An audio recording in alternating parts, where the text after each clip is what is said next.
Thanks. Well, welcome to all of you on behalf of the Stationers Company. I'm Stephen Platinum, Master Stationer, as of the beginning of July, but this is actually my first event, so it's a very exciting moment for me, and very good to meet all of you, albeit virtually. We're much looking forward, of course, to the time when we can meet you all really, and I'm sure we all hope that happens sooner rather than later.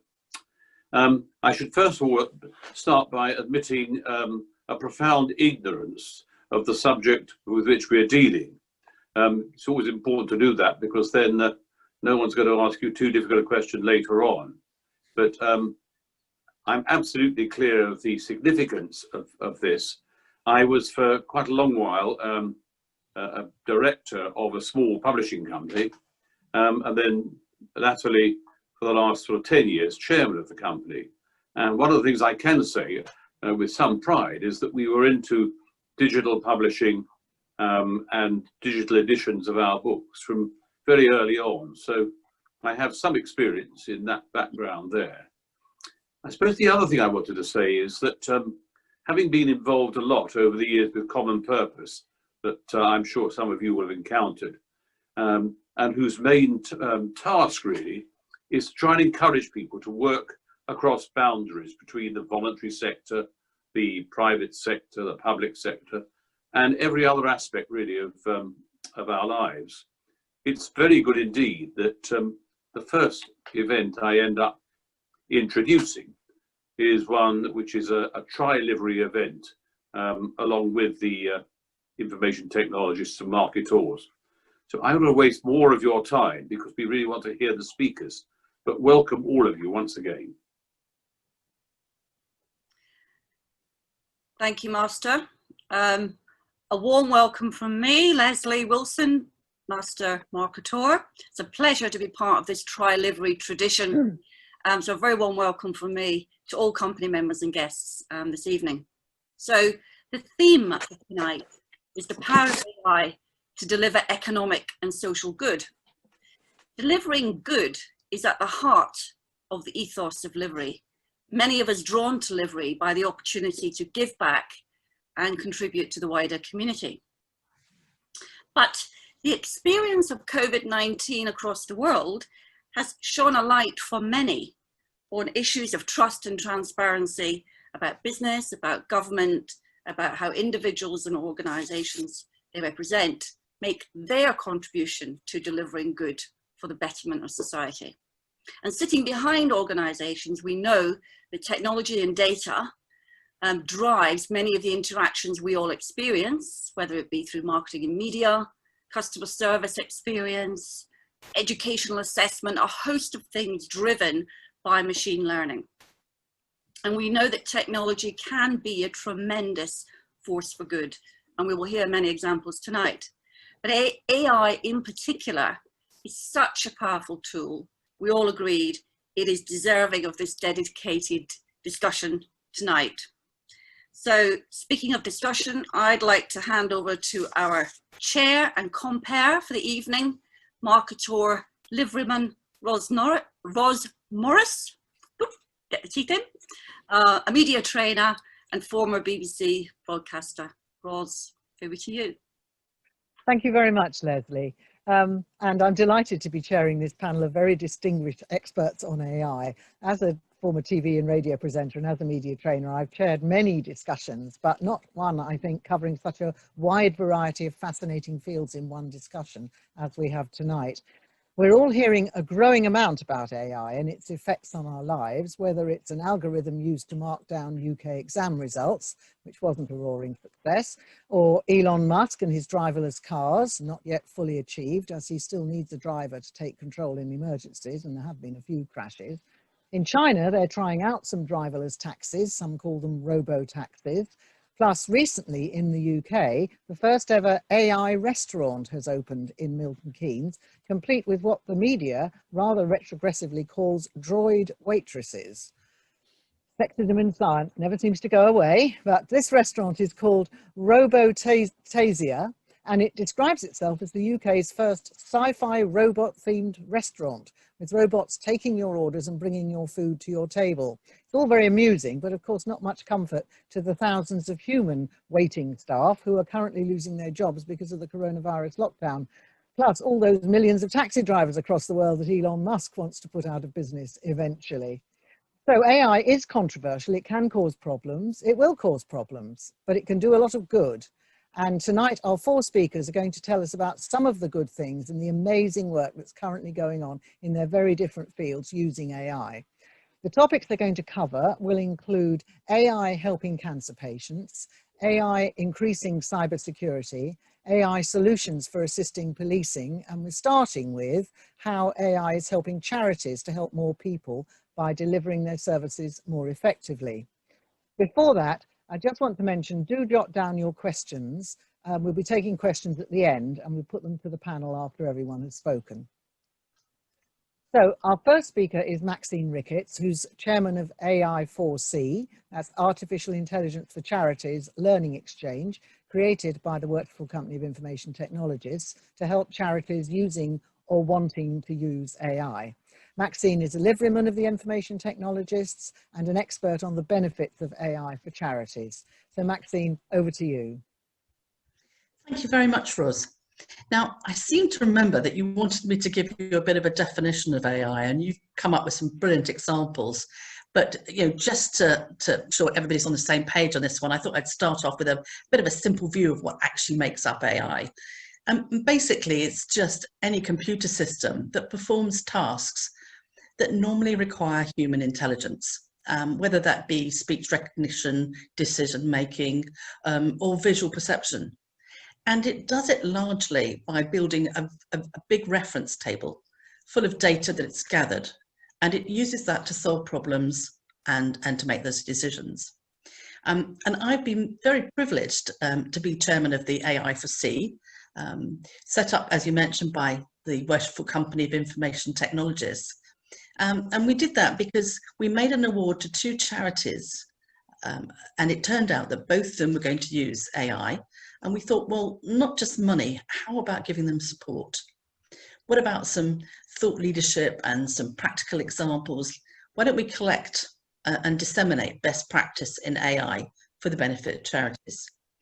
Now, to start with, we had Calm and Missing People who joined us, and they were both developing chatbots. More about that in a moment. Since then, we've had 18 charities join us, and they range from the very large to the quite small ones. And one of the typical ways that they're looking at using AI is in the form of triaging any incoming inquiries. And here, the chatbot is able to answer the simple inquiries for information and for help, and to cut down the waiting time that people are experiencing to get through to the charities. And if I give you a couple examples there, talking to the NSPCC, I think we'd probably all recognise Childline as a really important access to help that they provide. Well, even before COVID, some of those children had to wait up to an hour to be heard and to be answered. And so NSPCC are very keen to use chatbots to kind of reduce the time so simple inquiries can be answered and the people who need to get to a human being get there much faster. And that's a typical need across a number of the charities, whether it's Calm, who are out there trying to prevent male suicide, or Missing People, who are both looking after people who've decided to go missing, and also friends and family for people who have gone missing. But a number of them have found an extra bonus that they weren't quite expecting, not just cutting down the waiting times, but they found that some people who connect through a chatbot feel more comfortable.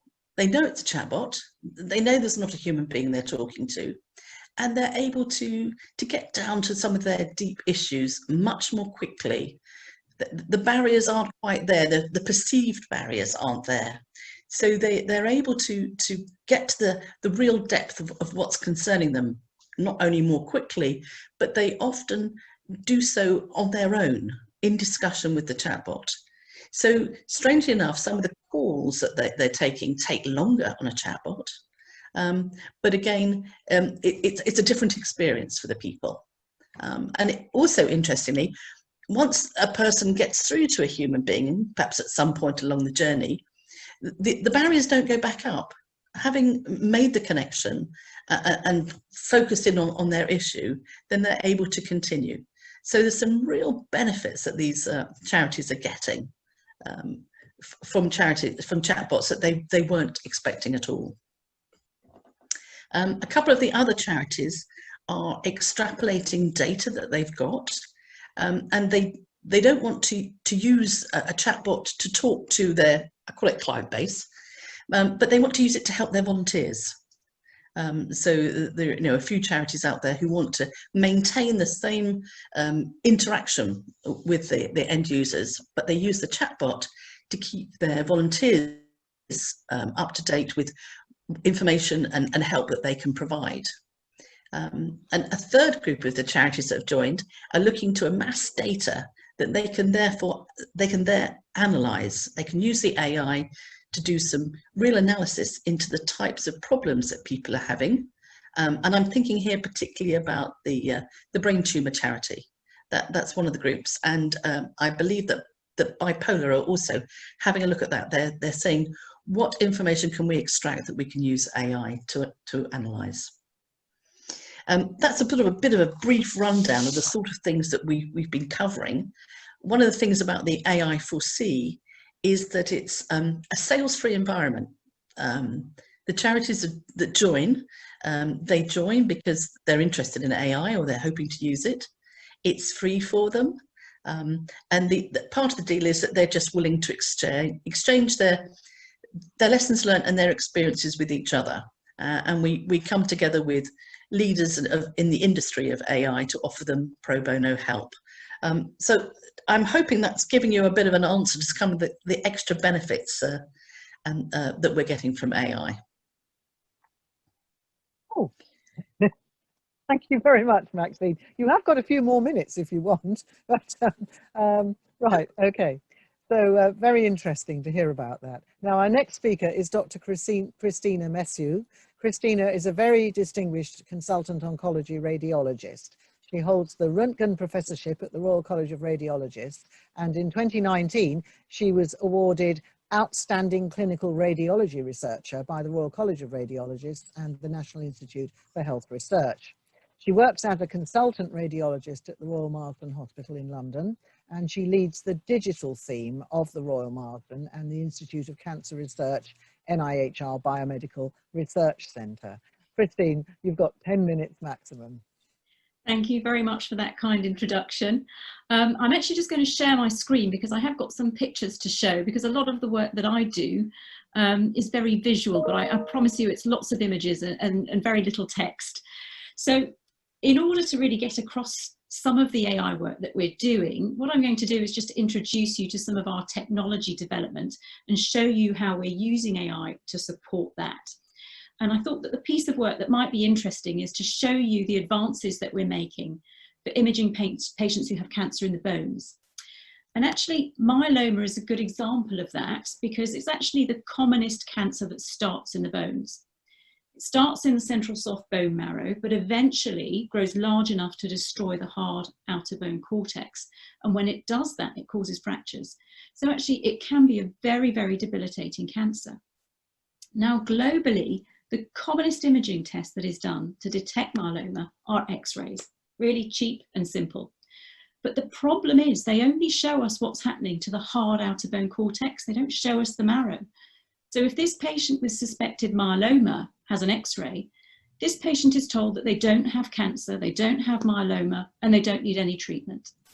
But if this same patient on the same day goes to a different hospital, a hospital that offers more sophisticated imaging that actually looks at the bone marrow where the cancer starts, the truth for this patient is that they have more cancer lesions than we can even count. Every black dot here represents cancer in the bone marrow. But we only know that if the patient has access to the right imaging. So this patient does have myeloma. This patient does need treatment.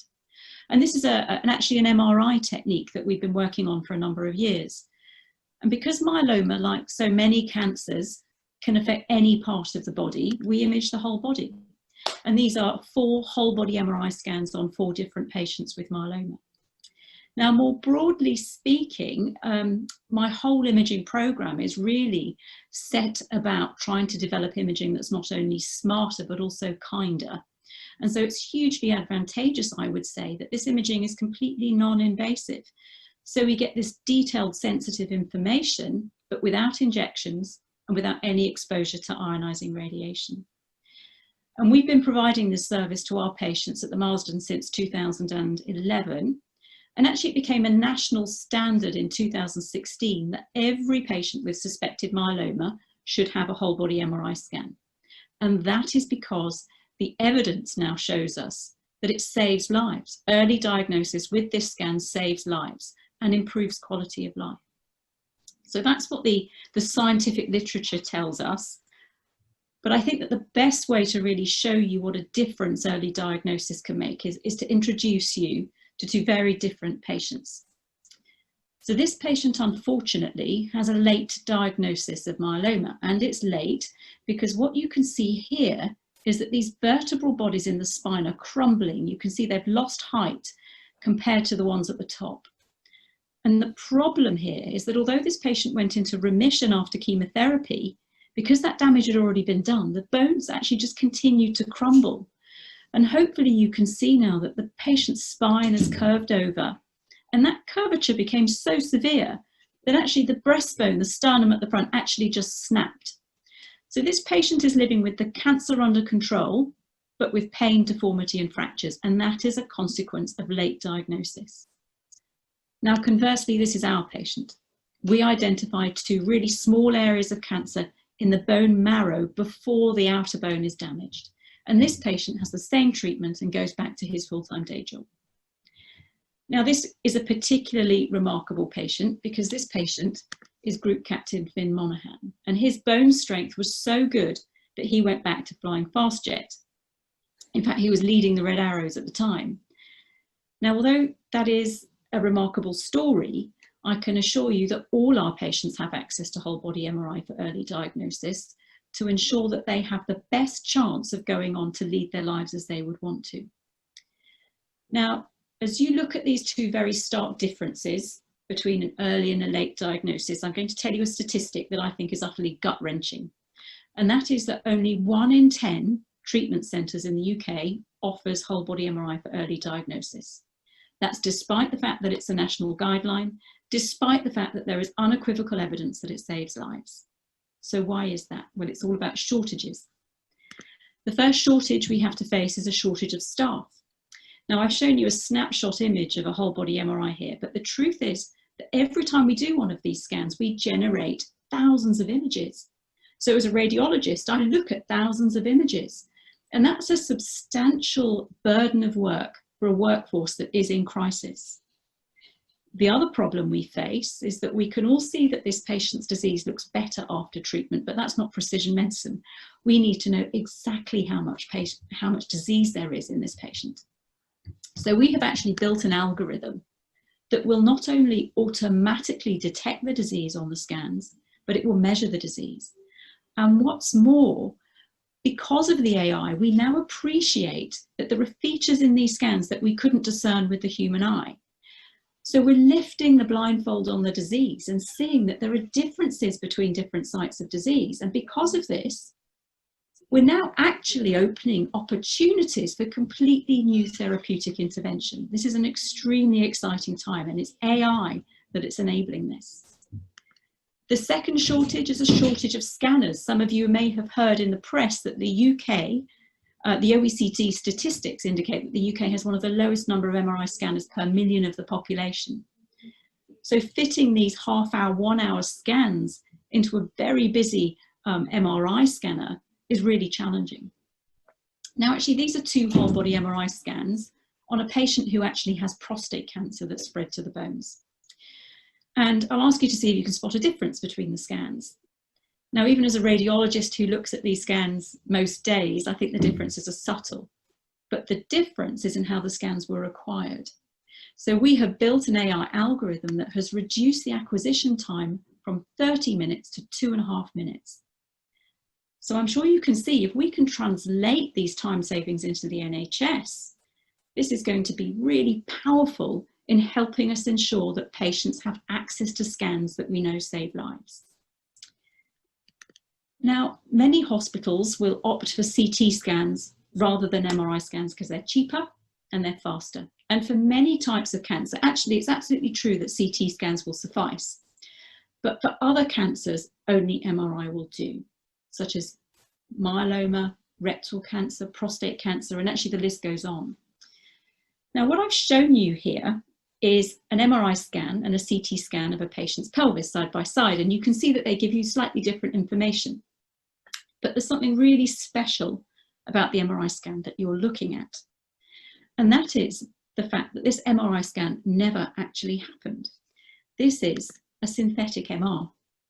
We have trained an algorithm to predict what the MRI scan would have looked like after the quicker and cheaper CT scan. This is what the real MRI scan looks like. So you can see we're not quite there yet, but we're not far off. So if we start to, blue sky thinking, maybe a patient won't even need to get into an MRI scanner to have an MRI scan. Now, I'm going to draw the slides to a close now, but what I do want to say is that the traditional workforce that we have in the NHS within radiology departments cannot deliver that sort of innovation. It's been a successful partnership, but it needs to change and it needs to expand. These are some of the scientists that I work with within this digital program of work. If we want to achieve this and translate it for the benefit of patients, we need to expand this workforce and make them available in the NHS. So we need programmers, informaticians, software engineers, machine learning experience. But what COVID has done, as many of you will have heard about in the press, is hit charity funding very, very hard. And actually everybody that you see here on this slide is either wholly or in part charity funded. So we had ambitions to grow this team and move it into the NHS, but actually the challenge now is just to sustain this team, and that is a huge anxiety for us now. But I can assure you that we will fight for it, because we do know that this work is translating into huge benefit for our patients. Thank you. Many thanks, Christine. That was really interesting and inspiring. And now we go to something completely different, but also vitally important, cybersecurity. Our next speaker, Jonathan Sinclair, is Associate Director of Cybersecurity for Bristol Myers Squibb. Jonathan has developed global information security programs and taken part in incident response activities at state levels. He's an expert on developing trends in cybersecurity and the intersection of cybersecurity, AI, and the law. Over to you, Jonathan. Thank you very much, and thank you, panel. So yes, I'm going to present a slightly different take on the previous two speakers. However, I think there is one theme that is cutting through both of them, and that's the ability to deliver scale with AI-enabled technologies, but also allowing for a high fidelity of accuracy.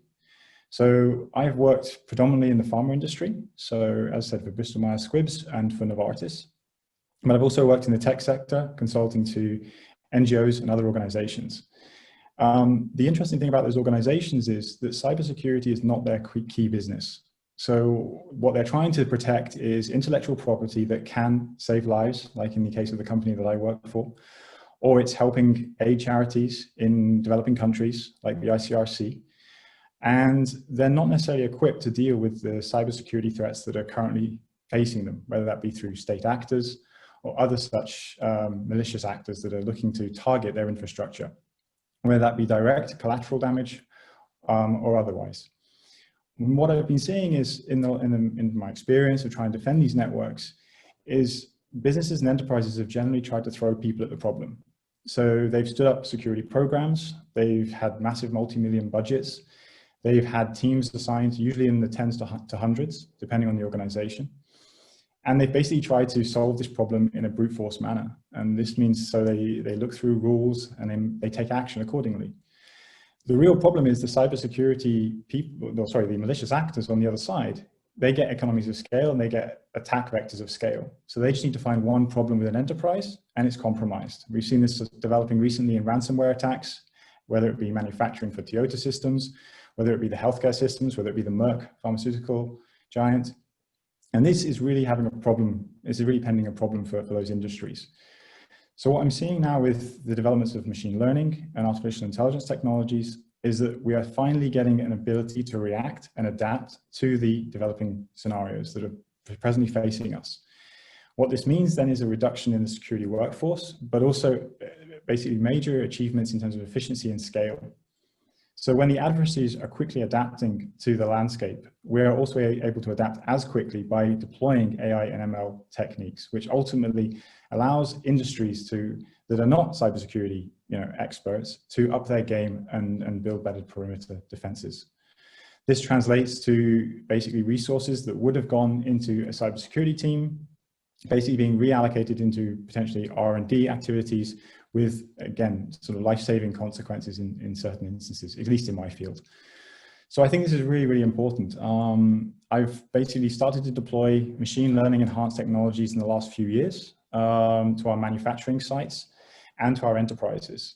And the amount of scale I'm seeing is considerable. I'm basically, before the advent of the new sort of AI bubble, let's say, we have many silos of technologies, basically defending all different aspects of the threat landscape.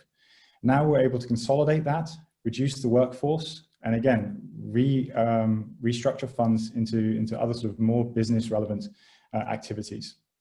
So I think this is an absolutely vital development in the cybersecurity domain, given the changing landscape, the increasing threats, and the global exposure. So it's not enough just to say that we've got local exposure now. It's really, the states are really getting interested in many different things of our business. And the only way we can really do this to get the scale and adapt is through the deployment of ML and AI techniques. So I really think it's a force for good. Some detractors will say that the machine learning enhanced methods and techniques will not match the human. And I think that's very true in certain respects. But the human analyst suffers from human issues. They suffer from fatigue. They suffer through too much data focus. And we simply don't have the people and the resources to scale to the level of threat that we're facing. So this sort of brings me to the next point where we have to have this human in the loop. You've probably all heard about this. It's been extensively mentioned in the news and especially associated with autonomous vehicles. But unlike autonomous vehicles, where we've always got that human directly there, I think there is enough, machine learning techniques have advanced enough that there are some tasks we can definitely delegate completely to them and allow them to start making their own decisions. And if they err on the side of caution, for me, that's a better result than erring on the other way. So for example, many of the technologies I'm now deploying are going fully automated so that my analysts can concentrate on much more complicated attack chains. And this, I think, is an absolute benefit and is just an indication of how things will move forward in the future on the global landscape. Okay, thank you very much indeed, Jonathan. My pleasure. Now we'll hear from our final speaker, Ben Gantz. Ben is the CEO of Komodo and founder of Vigil AI, which is software that detects and categorizes child abuse images, and it's used across police forces and by the Home Office. I see on your website, Ben, that you proudly display a photo of the Home Secretary visiting the Met Police Child Abuse Database headquarters in 2019 to inspect your work. Just as well you got him, because about a few weeks later he was replaced by Priti Patel. But anyway, it's very good to get the Home Secretary to come to see your work. So Ben Gantz. Absolutely, thank you very much. So yeah, I'll give you a quick introduction to me beyond that. So I used to be a detective in the Met Police. I spent 9 years in the Met. Started to specialise in being a detective, investigating sexual offences, and from there moved to the National Crime Agency and worked in what feels like a grim area to most people, but it was victim identification. So essentially I was looking at child abuse images and trying to identify the children who were victims of these photos. Extraordinarily rewarding work, but psychologically hard, really.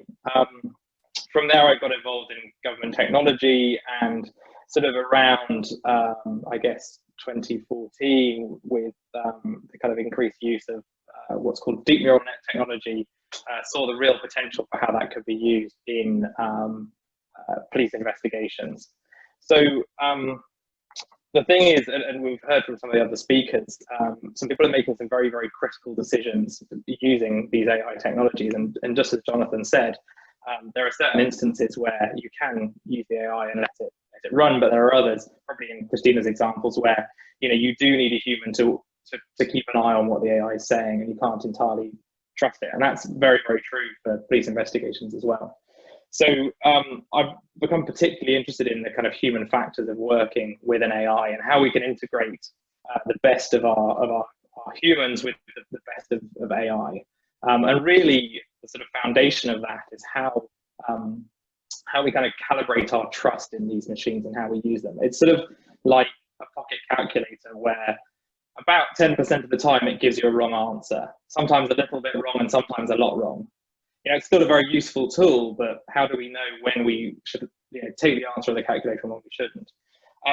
So if you think of an example where detectives, we're looking at a photograph, we're trying to look at the clue, we're kind of trying to understand what we're looking at. Maybe there's a clue in the picture that can help us to identify the perpetrator of this crime.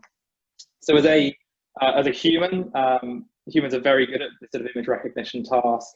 They can recognize novel objects. So if there's something in the image that they've never seen before, they can kind of make a guess at what it might be, or they can apply their experience.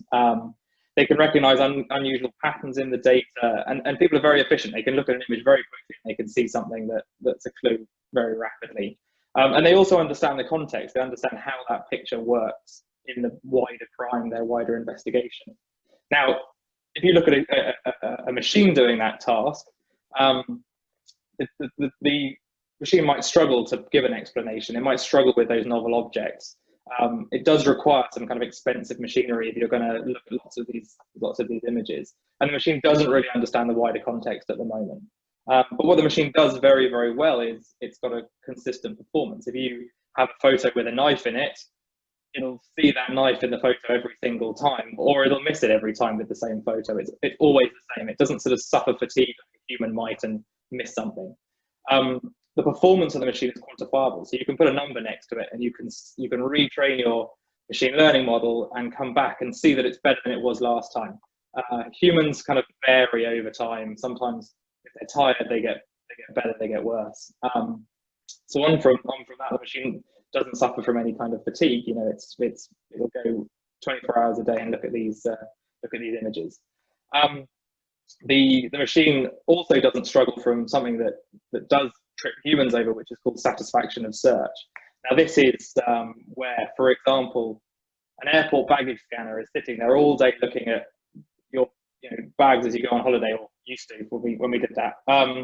And people get this sort of blindness where they don't see any kind of threat all day long, and they just sort of they start losing the thread essentially.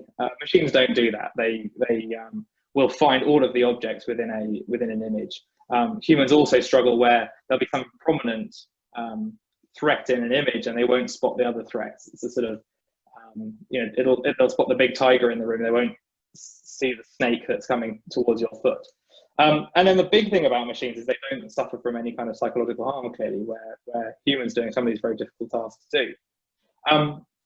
So I guess I could have explained a lot of the pros of the machine, and some of those cons with humans. So some of the other cons are people do suffer from cognitive overload. So if they have a lot of different things happening at the same time, they can struggle to see the most sort of threatening thing in front of them.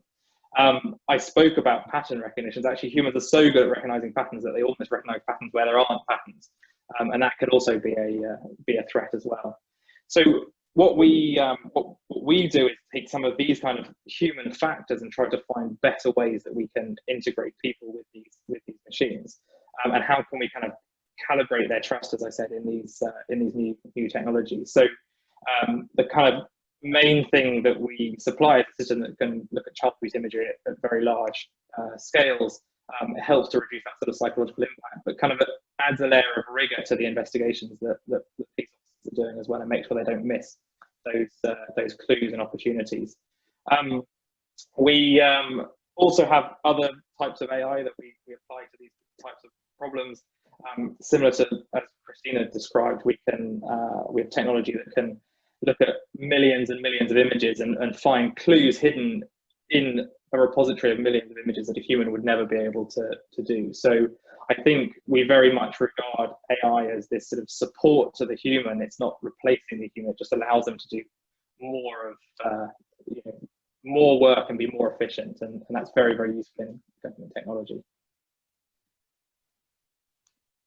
Oh, thank you very much, Ben. Very helpful. And now it's time to ask our panel a few questions that I'm sure many of us are burning to ask. Now, there seems to be a bit of skepticism in the audience. One question that's come in saying AI has experienced many false dawns since the first research work on AI at Dartmouth College in the mid-1950s, and no computer has yet passed the Turing test under scientific conditions. With that in mind, do the panelists think AI even exists? And if it does, how is it different from numerous previous false dawns of AI? I don't know, who would like to take that one on? I think either Ben or Jonathan really would probably be best on that. Ben, what do you think? Does AI really exist? I think it's an interesting one. I think with most technologies, there's a sort of long tail before they suddenly take off and their true sort of power and potential is met. I think the interesting thing with AI is that we've got to try and work out where we are on that exponential curve. I think there's no, as far as I'm aware, there's no sort of physical or scientific reason that AI isn't going to be a thing. I mean, we all carry around a computer that is essentially an artificial intelligence. So it is, in my view, it is a matter of time. Whether it's going to happen soon, I think there was some real excitement probably 4 or 5 years ago that it was just around the corner. But technology has a sort of habit of improving exponentially, and so I think it's in my view not a matter of if, but when, and I think it could be sooner than people are expecting. Okay, Jonathan, can I just ask you, are we conflating AI and machine learning? That's a very pertinent question. Absolutely. So it's interesting. I think I maybe disagree slightly with Ben's opinion here in thinking the brain is a computer. I've done a lot of work on during my master's thesis in trying to analyze cognitive science models and compare them to human psyche. And there are so many things involved in the human decision process outside the brain in terms of neural connectivity throughout the body that I think it's very difficult to make that. It's easy to fall into the trap of making that comparison. But what I do think is with AI, and sorry, maybe you made a point. So I think AI is a term we should maybe get away with. I think get away from. Machine learning is a much better sort of term to use for all the current developing trends. When you talk about AI, you can talk about many other different aspects, where you talk about artificial life, you talk about embodied cognition, you talk about consciousness, and very terms that resist clear definition. I think in machine learning, delivering things that can adapt and seemingly act intelligently through the adaptation, I think is a much more interesting way to categorize it. And I think it's an intelligence we perhaps don't recognize. We think we do, but when we talk about explainable AI, and yes, it's all based on neurons. Well, if you actually study a neuron, the oversimplification of our computational models is ridiculous. I mean, anybody who's done cellular biology, it's so far away. And yet it provides us with a statistical means of computation that we haven't been exposed to before, given performance improvements. I mean, if we go back to the 1980s and we go back to the research of the Pentagon, we see that neural networks, again, are not new, which is obviously what someone in our panel has identified.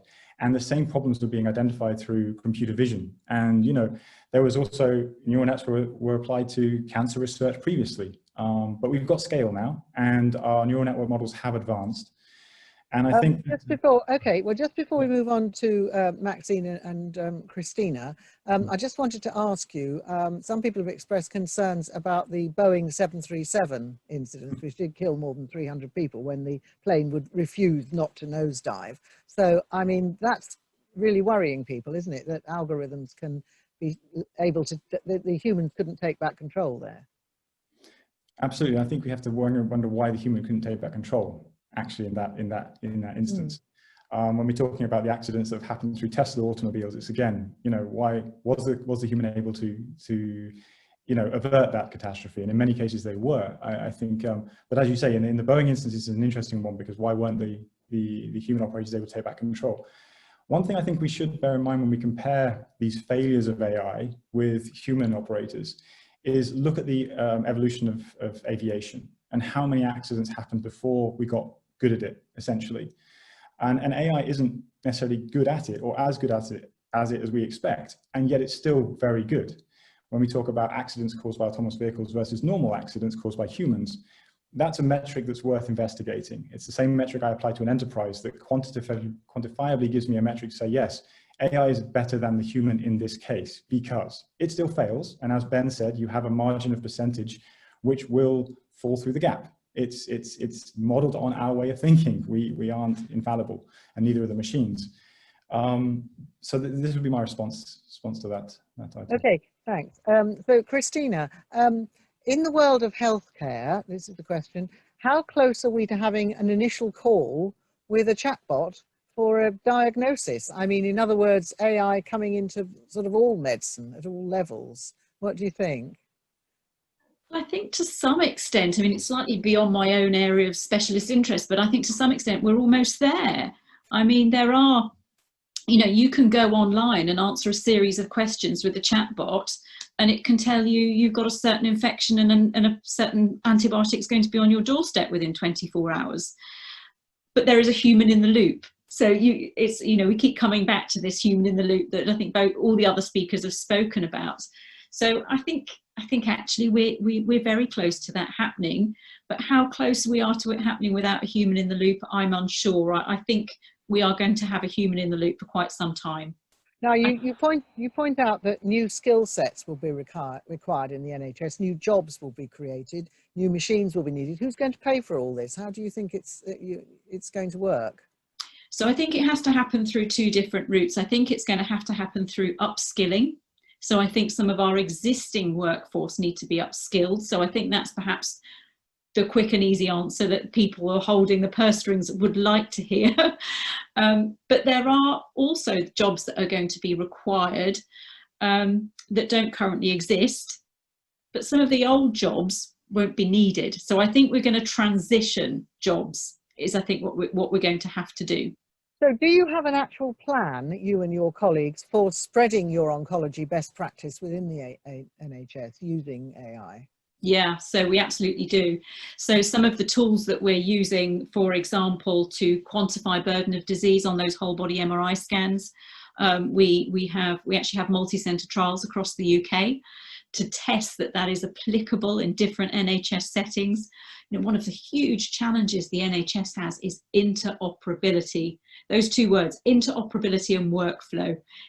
Different hospitals have different scanners, they have different picture archiving systems, different IT systems.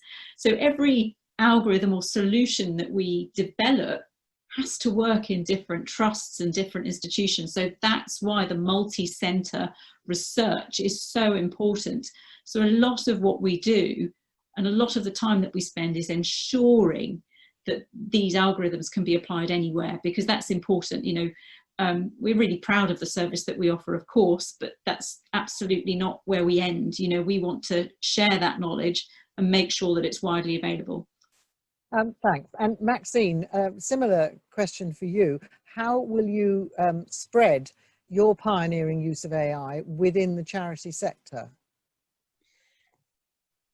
Now that's a really interesting question. One of the benefits we've found with this learning exchange is it's one of the few places a couple of the charities said they think it's unique, in that the charities can and talk to each other about what's happening, and they're doing it while their projects are developing, so they can share lessons learnt in real time, and they're not going along to a conference where they hear a sort of a post-development lessons learned, which kind of get a bit sanitized. In the group, they really hear what's happening, and some of them have decided to share and to actually share what they're planning to do. And interestingly, I mean, you probably wouldn't think about it in the charity world, but a couple of charities have said, normally, I wouldn't normally share stuff with another charity because... Honestly, I've worked with charities. There's a lot of competition. Exactly. They're competing for funding. But with AI, it seems somehow they're saying, well, actually, I think we could come together, particularly when they're dealing with difficult problems like how AI should interact with vulnerable people, because they're all definitely taking small baby steps with their AI to let it peel away the easy stuff, so that the more difficult interactions with people who are vulnerable, that human can come back into the loop and deal with it. It does come down to money again, and the charity sector has been very badly hit by the coronavirus lockdown. The charities have lost a lot of income with no money from events or not being able to visit things, no charity shop money, lower donations. It's on all levels. So are they going to have the funds to invest in AI? Because clearly this must cost something. I think you're absolutely right that they are really struggling on the funding side, but they're also finding such dramatic increases since COVID-19 started. So a few of them have quoted to me a 4-fold increase in the number of people calling them from day one of COVID lockdown. So if you can imagine, you get a higher volume of requirements, you've got less money coming in because of funding.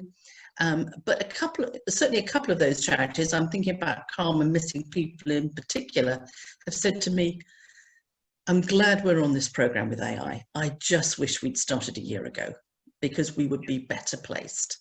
But I think you're right. It's difficult because, like all developments, they're always more expensive than you thought. And the thing about machine learning is it never stops. It just keeps on going. Now, back to you, Jonathan. We've got a question here. In reality, is AI reducing opportunities for the whole workforce? In many fields, for instance, the law, it's removing the need for junior staff. So in future, there won't be junior staff who can grow into senior staff. It is an interesting point, and I think it's about this upskilling we thought. But I agree, when you're trying to get into a field, it's if the job has been automated, right, then where do people go? But I think we can take lessons from the Industrial Revolution and the automation there. I think it's very difficult for us to make predictions on how the workforce and the skills that will be required, will look in 5 or 10 years. When I think back to when I did my studies and did development, the way you developed AI programs predominantly was you programmed what's called if-then-else conditions. So you just said, if this is true, then do this. What we're seeing now with the programmatic models is you say, no, this is the problem we have, and now we give it to the machine to try to learn. That entire approach to problem solving is a fundamental mental shift. So how do you now, train students or practitioners, whether they be lawyers looking at trying to automate simple decision-making processes in a house sale, for example, or something more complex that now is replaced by a machine? Then are they then the coaches of that machine? So that's a potential avenue where it could be grow. It's like these machines still need monitoring. They still need, let's say, tuning to the problem space. So you could imagine that juniors now come in, and instead of saying, okay, you just learn this rule book of legal precedents and that's how you apply it, you now have to say, no, hang on, here's the machine that you work with. This is what it's currently giving as an output. Now you need to tune it for new scenarios. So fundamentally there you get a different type of job specification, which we just aren't, I'm not sure it's easy to say what that's going to be in the future, to be honest, but I think they'll be there. Well, of course, the thing is, people merrily say, oh, people will get other jobs, but we do know that the weavers who worked at home and then the looms went into factories, that many of them never got jobs again. When the shipyards closed, skilled people, many of the men, never got a job again. Same with some of the miners. I mean, it's never easy, this sort of change. There will be people who suffer, won't there? I think you're right. I think in the short term, yes. I mean, as you say, that's a very good, useful analogy there in terms of the generation. But the pace of technology and technological advancements is speeding up considerably. So whereas with the weavers example, I would say, yes, you lose a generation of people, or for the miners or something like this, right? You lose a generation. My hope is with the speed of technology that it won't be a generation anymore. It'll be 5, 10-year cycles, meaning, yes, somebody may be out, but if they have the ability to upskill or to change the direction of their learning, then we'll be able to sort of compensate for that. So does this mean all children need to learn computer programming? If you're talking to the tech companies, I think they'll say a definitive yes. And I think we're seeing. Okay, and Ben, would you agree with that as well? Yeah, no, I'd absolutely agree. I think as we've seen before with other things, like the internet is always often used as an example. You know, there's a whole raft of jobs that have been developed that you know, never existed before. I think it's the lower skilled workers which I think you've probably got to worry about. You mentioned yourself in the intro that driverless cars could take over jobs from people you know, who drive taxis at the moment. I do feel that there's a strong and this has been challenged, I think, in COVID, but people like social interaction. I think there are certain jobs that people will always want a human or pay more for a human. You know, I have a very effective coffee machine, but I still enjoy going to a coffee shop and having a coffee made by a human. So I think we shouldn't lose sight of the sort of that human aspect as well. Now, one question here, a general question which anyone can address, says, could the panel talk about the way they've brought AI into what they do, what they've found easy and what they've found the most challenging? So I don't know whether, Christina, you'd like to talk about that first. Biggest challenges. Yes, I mean, challenging, I guess I've already touched on that. It's in how to make these algorithms work within the current systems that we have. So, you know, how we fit it into our workflow. But I've also made some mistakes actually in trying to deliver innovation into the NHS. And it's that classic clash of operational teams and the innovation teams, right? Because the operational teams are working at full capacity trying to deliver a clinical service. And then somebody comes along with this new bright idea and wants to change the way that the operational service runs. And I think you've got to be very careful about how you approach that. And I think what I've learned is that actually you have to go right back to the beginning and work with those operational teams in defining the problem that you're trying to solve. I think I'm quite fortunate because I'm part of the innovation team and I'm also part of the operational team, so I've got a foot in both camps. But if you don't bring those two people together successfully, you could end up trying to unsuccessfully deliver innovation for 10 years and it'll never work. You know, you've got to get the people on the ground involved. So, Maxine, it's all got to be really practical. What were the most difficult things you found?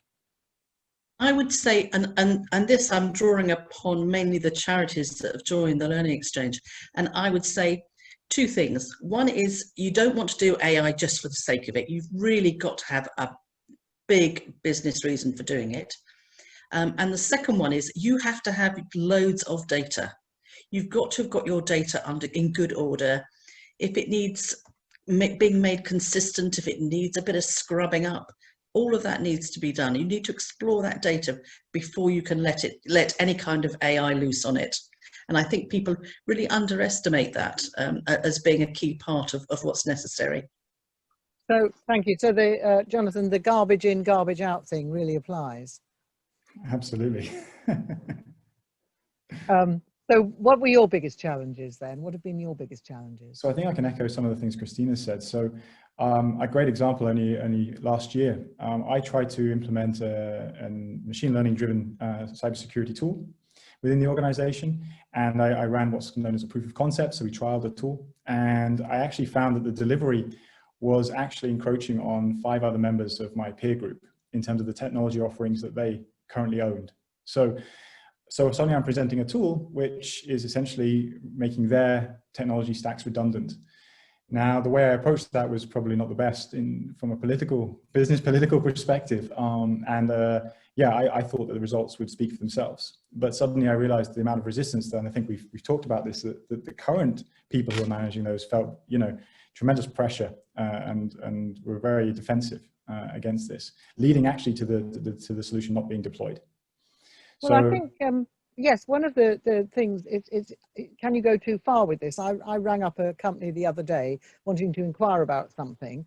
And I was perfectly happy to press button 1, press button 2, and go through things. And then it said, you can talk to one of our automated colleagues. No, put the phone down.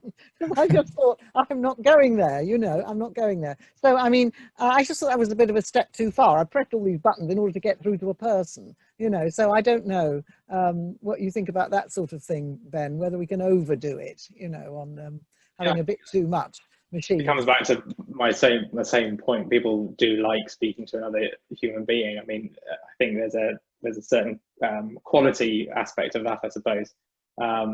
So yeah, I think you definitely could overdo it. Now, that some questions have relate to does the panel envisage the need for controls on AI regulation and AI technology oversight panel to keep citizens safe? I mean, you're in policing. There's always stuff coming up about police having too many surveillance powers and shouldn't be able to do too much facial recognition and all that. Do you think there needs to be more regulation? I think, yeah, I think the problem often with regulation is it's slow to respond to these technology changes, and you know things like facial recognition technology, you know, they're used with the best will. You know, police officers want to catch the baddies, as it were, but the legislation is very slow to catch up, and I think that's what we've seen with those technologies. Yes, I mean another question. What do you think could be done better? I mean, I mentioned the bad publicity from the infamous algorithm for the education exam results. Do you think that people should be putting out more information about the good things that AI can do? Yeah, I think so. My answer to your original question about the difficulties. I often find that people get overexcited about what the possibilities are, and they rush past bias and how we can prevent collecting bias data, especially when there's a human in the loop, because you don't want to influence that human in the loop. And I think also I think you need to consider the ethics very, very carefully as to how this is going to be used and the data accessed by the machine. And what about you, Jonathan? Do you think there should be regulation? More regulation? It's interesting. So as you mentioned at the beginning, one of my other interests is the autonomous vehicle space. And I think this actually talks to regulation, how it affects innovation. So what we're seeing now, of course, is the US is pushing hard. I mean, a lot of the Tesla technology and stuff was piloted in Nevada, where the regulations are not that strict. And yet it's driving innovation that could then be applied to other states in the US. What we're seeing now is the UK government is now getting very interested in pushing the autonomous vehicle angle. They're trying now, they're actually using Brexit as a reason to open up the regulatory space for that and be more innovative. And yet I think the UK is setting a good example on actually fielding questions to experts out there in the arena to try to get the regulation right. I think to Ben's point, yes, regulation often follows innovation quite a distance far behind, and we're really not ready for that at the moment. But I think we do need to get better regulated, and especially when we're talking about autonomous vehicles, because the consequences can be quite dramatic. And again, applying machine learning algorithms to the medical profession as well. It's very difficult with the whole black box element of machine learning algorithms, us not being able to understand the decision-making process involved, for us to say how, morally or ethically, whether that was the right decision taken. So I think we do need regulation. I think we need it delivered quicker, but also, if possible, to support the innovations that this technology brings. Now, that's always a contentious point between innovation and regulation. But I think what I'm seeing, at least from the UK, and my experiences, is they're trying to get a good balance there. So finally, Christina, well, almost finally, this is the penultimate question. Christina, there have been a number of questions where people have been asking about data and medical data and how it's, who owns it and whether it's sold to drug companies or to innovation companies, and where does GDPR and data protection come in?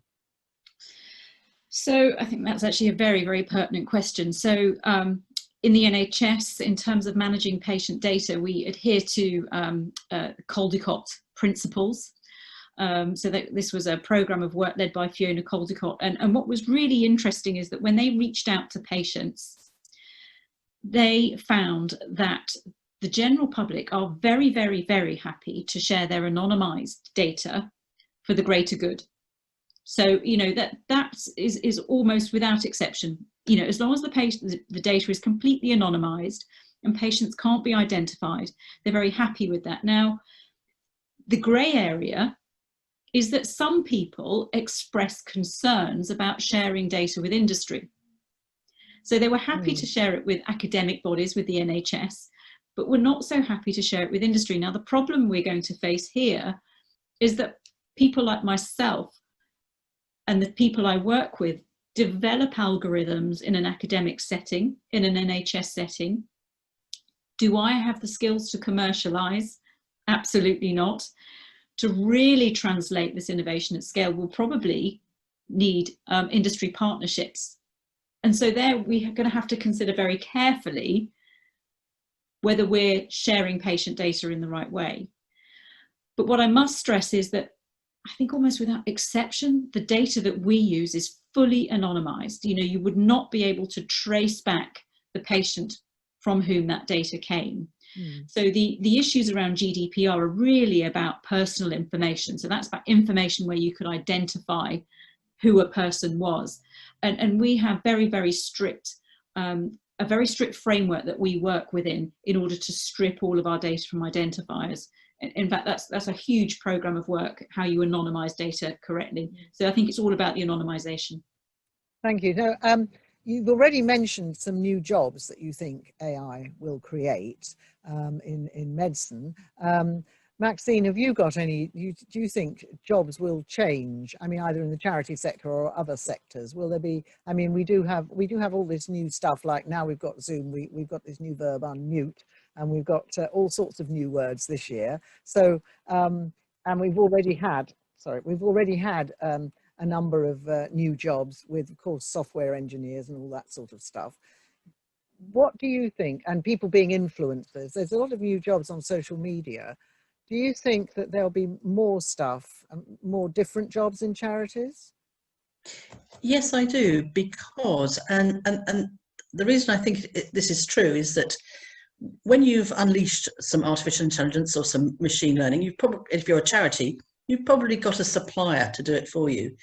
But you cannot hand over ownership. In fact, you shouldn't. You should make sure that you own that data, and you're going to have your people understand it. And hopefully, going back to the point that Jonathan made, you'd like it not to be a black box algorithm. You'd like to have at least some understanding in a white box algorithm of how it works, so that you can test it and that you can check for bias, and that you could own what's going to happen for the learnings going forward. If you don't have those skills in-house, even if you only have them one day a week or part-time, share it with somebody else, you're going to spend a lot of money with outside people who each time will have to learn more about your data and what you're doing with it. Yeah, so I think there's a whole range of roles in there. Okay, and Jonathan, new jobs. Yes. As I think I've mentioned it before, in terms of the new jobs in my space in cybersecurity, there is going to be a host of new jobs required to train the algorithms. And to Maxine's point, I don't think we've spent enough time on that. Actually, it's about the bias and the data feeds that we get to feed these algorithms. There's an amount of work required for triaging that and understanding how to present data to these algorithms for them to be effective and efficient. So I think it's, yeah, on one side we see this detraction, but on this other side we see a great increase. And what about you, Ben? I mean, I was hoping for some sort of exotic titles, really, but haven't got any. Sorry. I was trying to remember one, actually, because someone introduced themselves to me the other day with a title that I had to genuinely go and Google. But it was kind of the interaction of the social sciences, psychology, technology. There was something in the middle there that someone introduced themselves as. But I think, yeah, there are already new titles. I think data scientist is a very contentious title. It means a lot of different things to different people. And the reason it is so contentious is that it describes a lot of different things. And it's likely there are going to be other job titles that kind of fall out from that around, yeah, machine learning expertise. Okay, well, thank you all very, very much. Unfortunately, as we presenters always say, we've almost run out of time. And it only remains for me to say a very big thank you to our panelists and hand over to Ray Long, Master of the Information Technologists, who will close the event.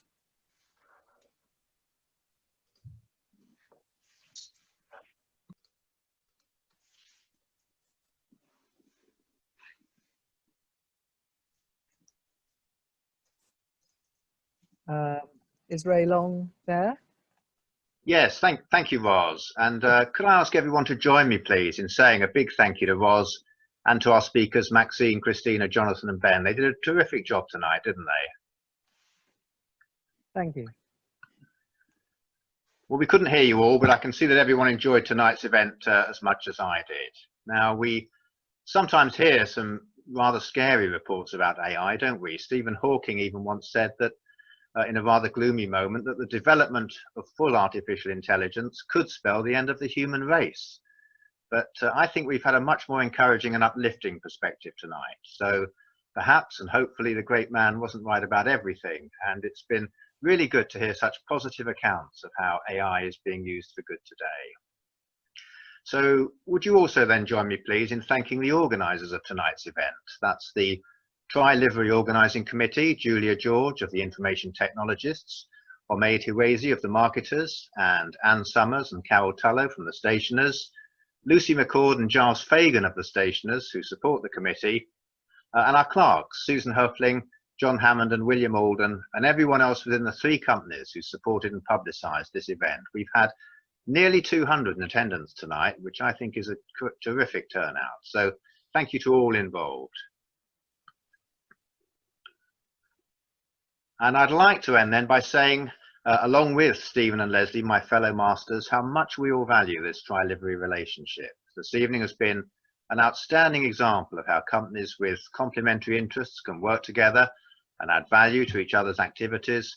And we're very happy to be involved in occasions such as this. So we hope very much that our next meeting together will be able to be in person.